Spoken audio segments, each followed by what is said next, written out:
নমস্কার বন্ধুরা, রূপালী মিনি ব্লগে আপনাদের সবাইকে স্বাগত জানাই। আজও একটি আবার নতুন ধরনের রেসিপি নিয়ে আপনার সামনে এসে গেছি। আজকে আমার হাতে দেখেই বুঝতে পারছেন আমি একটা কোনো ঝিঙের রেসিপি নিয়ে আপনার সামনে হাজির হয়েছি।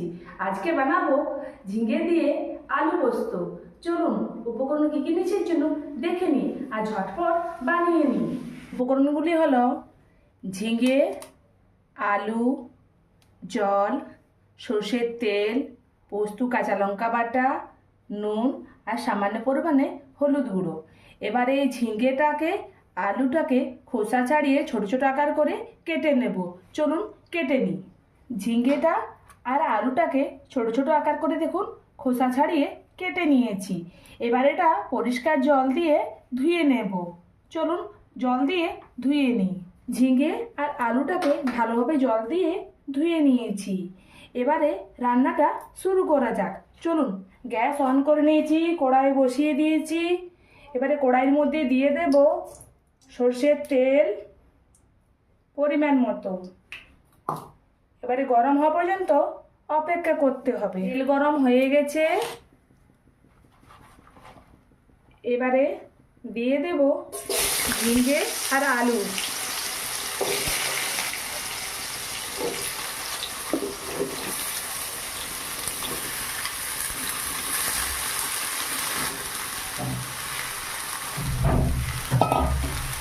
এর মধ্যে দিয়ে দেব পরিমাণ মতো নুন।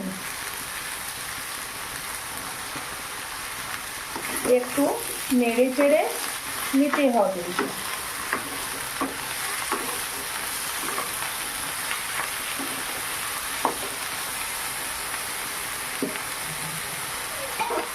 এবারে কিছুক্ষণ ঢাকা দিয়ে রেখে দেব। ঢাকাটা খুলে দেখে নিই। এই যে অনেকটাই আলু আর ঝিঙে সিদ্ধ হয়ে গেছে। এবারে একটু পরিমাণ মতো দেব জল। একটু নেড়ে চেড়ে নিলাম।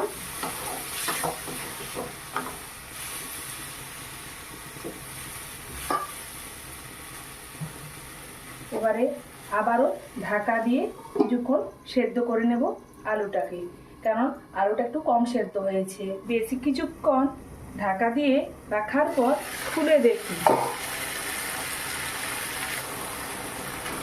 এই যে ঝিঙে থেকে কিছুটা জল বার হয়ে এসেছে। এই যে আর অনেকটাই নরম হয়ে গেছে ঝিঙে। এরপর দেব হলুদ গুঁড়ো। আপনারা চাইলে হলুদ গুঁড়ো দিতেও পারেন, আবার নাও পারেন। আমি এখানে একটু পোস্ততে হলুদ গুঁড়ো দিচ্ছি, কারণ দেখতেও খুব ভালো লাগে। আবার বেশ কিছুক্ষণ নেড়ে চেড়ে নিলাম। আবারও কিছুক্ষণ ঢাকা দিয়ে একইভাবে রেখে দেব। বেশ কিছুক্ষণ ঢাকা দিয়ে রাখার পর দেখি এই যে আলু আর ঝিঙেটা পুরোপুরিভাবে সেদ্ধ হয়ে গেছে। একটু নেড়ে চেড়ে নিলাম।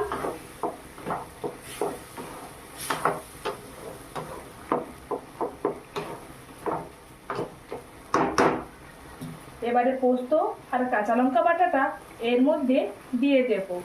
আপনারা চাইলে লঙ্কা গুঁড়ো ব্যবহার করতে পারেন, আমি এখানে কাঁচা লঙ্কা ব্যবহার করেছি। যে পোস্ত দিয়ে নামিয়ে নেব। গ্যাসটা বন্ধ করে দিলাম। পুরোপুরিভাবে ঝিঙে দিয়ে আলু পোস্ত আমি তো তৈরি করে নিলাম। এই যে দেখুন। এবারে পরিবেশন করলেই তৈরি হয়ে যাবে ঝিঙে দিয়ে আলু পোস্ত। চলুন কড়াই থেকে নামিয়ে নিই। ঝিঙে দিয়ে আলু পোস্ত তো আমি বানিয়ে নিলাম। আপনারা একদিন বাড়িতে বানানোর চেষ্টা করুন। এটি খুব সহজ রেসিপি এবং চটজলদি বানানো যায়।